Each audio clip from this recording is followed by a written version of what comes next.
Hello सर्वांना नमस्कार. रेशमी नाते या मराठी चॅनलमध्ये तुमचे सर्वांचे स्वागत आहे. एक लग्न असेही भाग 43. सईने फडकावल्यानंतर आकाशनंतर काही तिच्या वाटेला गेला नाही. सईच्या कॉलेज गॅदरिंगचा दिवस आता जवळ येत होता. तिने छान गाणं निवडून खूप प्रॅक्टिस केली होती. देवांशला कॉलेजच्या प्रिन्सिपलने प्रमुख पाहुणे म्हणून येण्यासाठी विनंती केली होती, पण देवांशला त्याची ट्रीटमेंट सुरू असल्याने जायला जमणार नव्हतं. कारण डॉक्टर जॉन्स तर दर महिन्याला चेन्नईला एका मोठ्या हॉस्पिटलला व्हिजिट करत होते आणि त्याच दिवशी तो डॉक्टर स्नेहलसोबत पायाच्या ऑपरेशनसाठी चेन्नईला जाणार होता. त्याने तो एक आठवडा घरी नाही, कारण तो बिझनेस टूरसाठी बाहेर जातोय असं सांगितलं होतं. सगळे डिनर करत होते. देवांश, आता तू एका आठवड्यासाठी बिझनेस टूरवर जात आहेस तर ऑफिसची जिम्मेदारी आकाशला दे, तो हँडल करेल सगळं, तारा म्हणाली. त्याची काही गरज नाही आत्या, ईशा आणि बाकी एम्प्लॉईज आहेत, राजू म्हणाला. बाहेरच्या लोकांमध्ये आणि घरच्या लोकांमध्ये फरक आहे राजू, आणि तू आमच्या फॅमिली डिस्कशनमध्ये बोलायचं नाही. तू आहेस कोण मध्ये बोलणारा, तारा रागाने म्हणाली. राजूला खूप वाईट वाटलं. सईला पण ताराचं बोलणं अजिबात आवडलं नव्हतं. ती राजूकडे बघत होती. माही, श्याम सुद्धा रागाने ताराकडे बघत होते. राजूला तारा, संपदा काही खास पसंत करत नव्हत्या, पण देवांशने त्याला लहानपणापासून सोबत ठेवलं होतं. ज्या अपघातात देवांशचे आईबाबा गेले त्यात राजूचे वडील पण गेले होते. त्यांच्याशिवाय राजूचं कुणीच नव्हतं आणि तेव्हापासून दोघेही एकमेकांसोबत होते, शिकले, मोठे झाले. देवांशच्या अपघातानंतर तर राजू सावलीसारखा त्याच्यासोबत असायचा. ताराचे शब्द राजूला नेहमी टोचत असायचे, पण देवांशमुळे तो शांत असायचा. राजू उठून जाणारच की देवांशने त्याचा हात पकडला. राजू या फॅमिलीमधला नसला तरी माझ्यासाठी सर्व काही आहे, देवांश थंड पण धारदार आवाजात म्हणाला. अरे देवांश, तसं नाही, मी तर सहज, तारा म्हणाली. चुकूनही नाही आत्या, राजू माझ्यासाठी सख्या भावापेक्षाही जास्त आहे, त्यामुळे बोलताना विचार करून बोलत जा, देवांश म्हणाला. तारा, तू असं बोलायला नको होतं, माई म्हणाल्या. माई सॉरी, पण माझ्या बोलण्याचा उद्देश हा नव्हता. देवांश इथे नसणार, राजू सुद्धा त्याच्यासोबत जाणार, तर मग कंपनीची जिम्मेदारी कोण घेईल? एम्प्लॉईजवर सोडून कसं चालेल, तारा म्हणाली. तुझं म्हणणंही बरोबर आहे देवांश बाळा, घरातील माणसं कंपनीत असलेली बरी, माई म्हणाल्या. ठीक आहे माई, आकाश तू उद्या ऑफिसमध्ये येऊन काम पाहू शकतोस, देवांश उससा सोडत म्हणाला.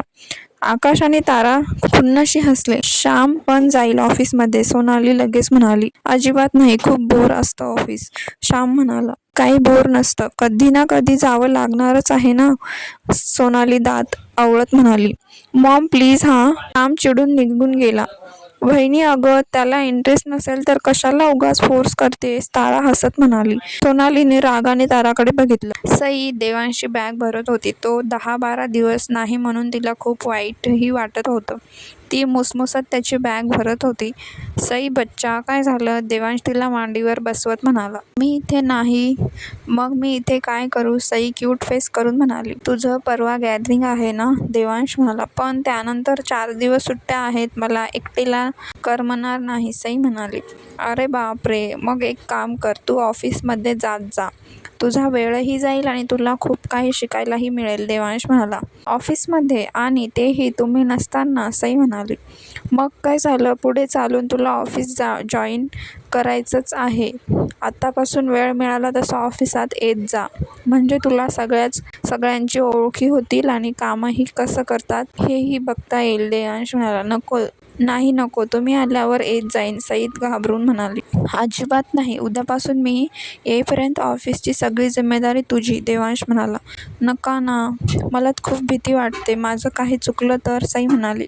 तू बॉस आहेस, माझी पण बॉस, देवांश हसत म्हणाला. मारियाला सांगेल आणि मी सांगेन ती तुला हेल्प करेल, देवांश म्हणाला. पण, सई म्हणाली. पण बिन किंतु परंतु काही नाही, तू गॅदरिंग नंतर ऑफिसमध्ये जायचं, देवांश म्हणाला.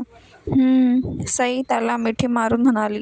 मग दोघेही एकमेकांच्या मिठीत शांत झोपले. उद्यापासून काही दिवसांसाठी देवांश रात्रीलाही नसणार म्हणून ती त्याला घट्ट बिलगून झोपली होती. दुसऱ्या दिवशी देवांशने ऑफिसमध्ये जाऊन आकाशला काम बघण्यासाठी सांगितलं. मग त्याने त्याच्या एम्प्लॉईजला खूप साऱ्या इन्स्ट्रक्शन दिल्या. ईशा असताना आकाशने काम बघणं ईशाला अजिबात आवडलं नव्हतं. याबद्दल तिने देवांशला कॅबिनमध्ये जाऊन विचारलं सुद्धा. ईशा धडकन दरवाजा उघडून देवांशच्या कॅबिनमध्ये आली. देवांशने भुवया उंचवल्या आणि तिच्याकडे रोखून बघितलं होतं. आणि मी कोण आहे? ईशा डोळ्यात पाणी आणून म्हणाली. देवांश शांत होता. बोल ना देवांश, कोण आहे मी तुझी? ईशा त्याच्याजवळ जात म्हणाली. हे बघ ईशा, देवांश म्हणाला.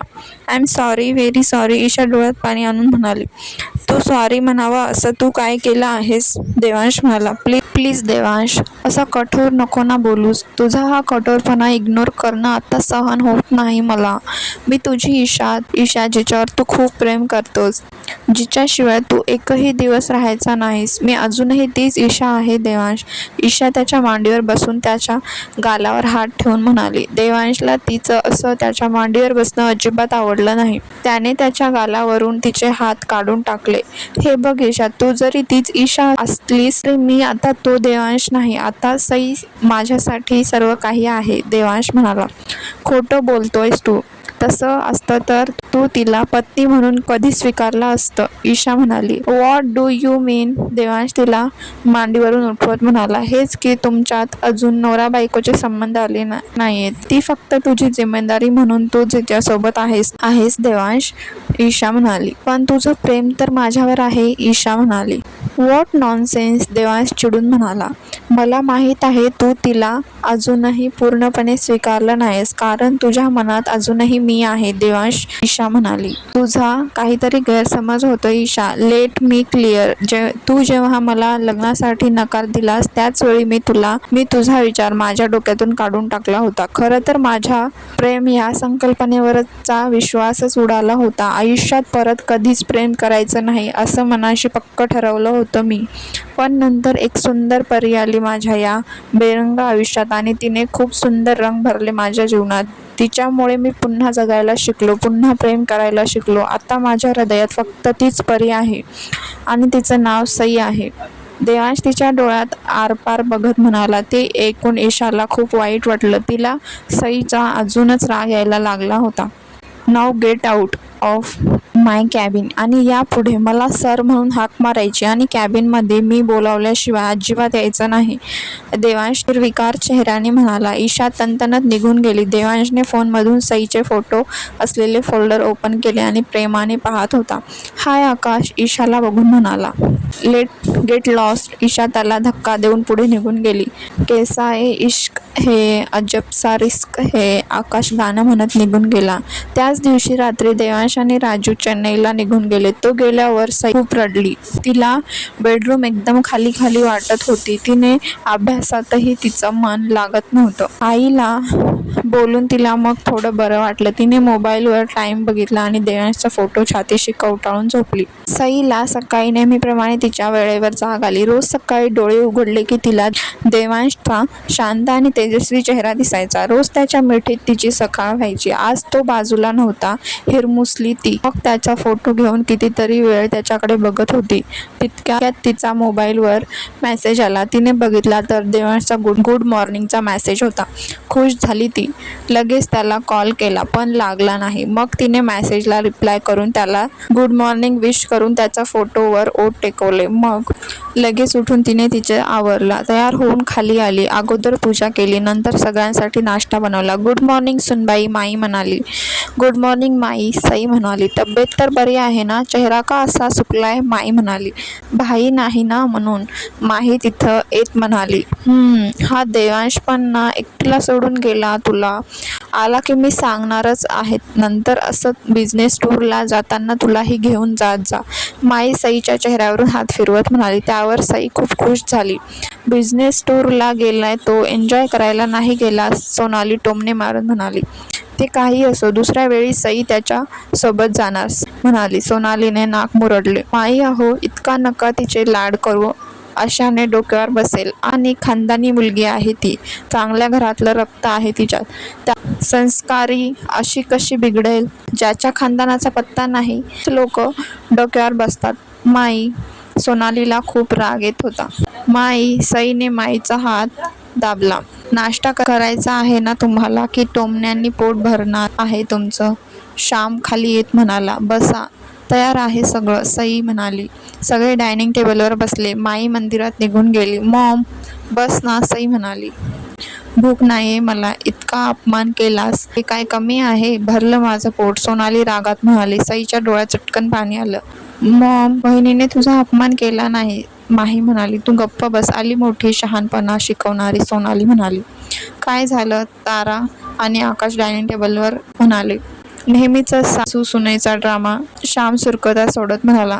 तारा म्हणाली. तारा आणि आकाश नाश्ता करायला बसले. आकाश मुद्दाम सईकडे बघत होता. सईला ते आवडत नव्हता. ती तिचं सगळ्यांना नाश्ता वाढत होती. सई, मला तो सॉस देतेस का? आकाश सईने सॉसची बॉटल त्याच्याकडे सरकवली.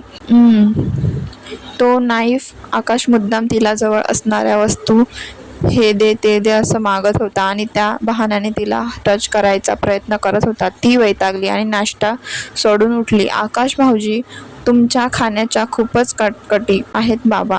आत्या, तुम्हीच त्यांना वाढत जा.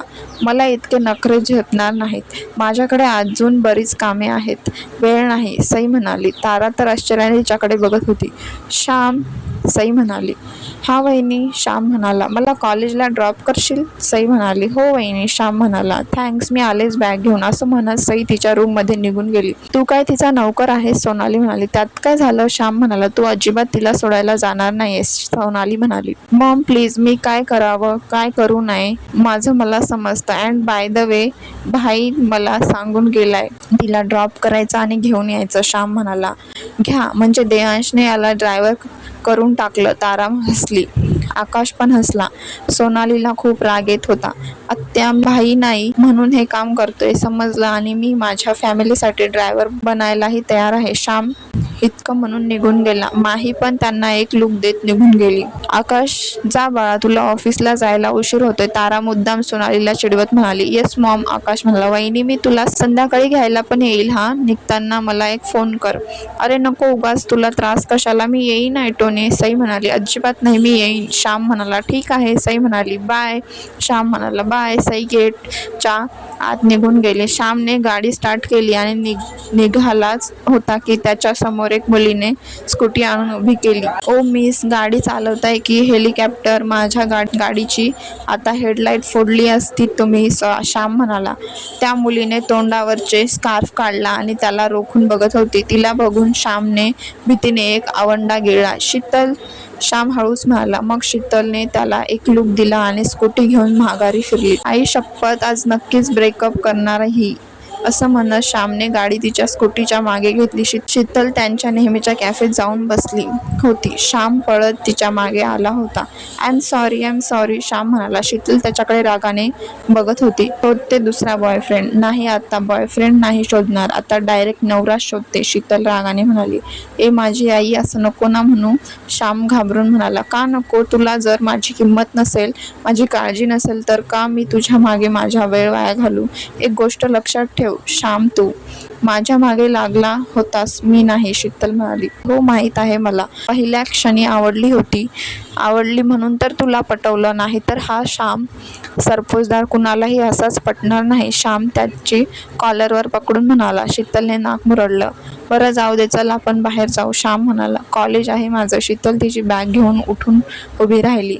ए असं काय करते, चल ना. आणि नाही तर तुमचे कुठे लेक्चर होत आहेत, श्याम म्हणाला. नाही तर तरीही मी येणार नाही, शीतल म्हणाली. मग मी तुला उचलून नेईन, असं म्हणून श्यामने शीतलला उचलला आणि कॅफेच्या बाहेर येत होता. श्याम सोड मला, सगळे बघत आहे, शीतल म्हणाली. बघू दे, आय डोंट केअर, श्याम तिला डोळ्यात डोळा मारत म्हणाला. श्याम सोड म्हणतीये ना, शीतल आजूबाजूच्या लोकांना बघत म्हणाली. त्याने तिचं काहीही ऐकलं नाही. तिला गाडीत जबरदस्ती बसवून घेऊन गेला. सई कॉलेजमध्ये शीतलची वाट बघत होती. आज तिला देवांश नसल्याने अगोदरच करमत नव्हतं, त्यात तिने नीट काही खाल्लंही नव्हतं, म्हणून ती कॅन्टीनमध्ये निघून गेली. गुड मॉर्निंग, आकाश ईशाच्या कॅबिनमध्ये येत म्हणाला. बॅड मॉर्निंग, ईशा त्याला पाहून नाक मुरडून म्हणाली.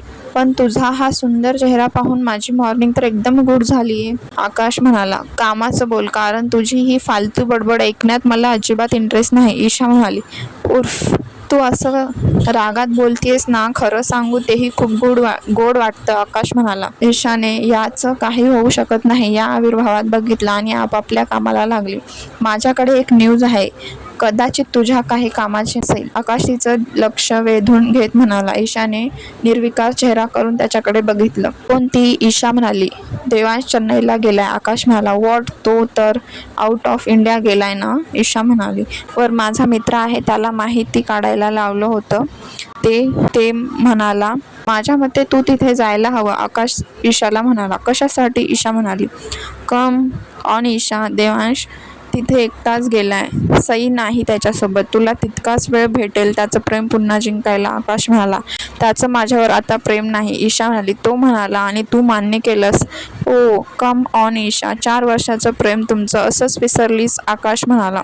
पण आता त्याचं लग्न झालंय. ईशा डोळ्यात पाणी आणून म्हणाली. जबरदस्तीने, हे तुलाही माहीत आहे. आणि देवांश तुझ्यावर नाराज आहे, त्यामुळे असा वागतोय. एकदा का तू त्याच्या आयुष्यात पुन्हा तुझं स्थान निर्माण केलंस, तो सईला आपोआप दूर करेल. आकाश तिला चढवत होता. अँड लुक, तुझी आणि सईची काहीच बरोबरी नाही. देवांशसाठी तूच बेस्ट आहेस. आकाश म्हणाला. ईशा त्याच्या बोलण्यात फसली. Yes, you are right. Devansh फक्त माझा आहे आणि त्याला कसं मिळवायचं मला माहीत आहे. ईशा म्हणाली. गुड. काही मदत लागली तर मला नक्की सांग. अर्ध्या रात्री पण येईन. आकाश म्हणाला. बस जा आता, मला काम करू दे. ईशा म्हणाली. काम नाही बेबी, विचार कर. तेही देवांशला कसं मिळवायचं याचा. आकाश डोळे मिचकावत म्हणाला. समोर काय झाले बघूया पुढील भागात. हा भाग कसा वाटला कमेंट करून नक्की सांगा. भेटूया पुढील भागात.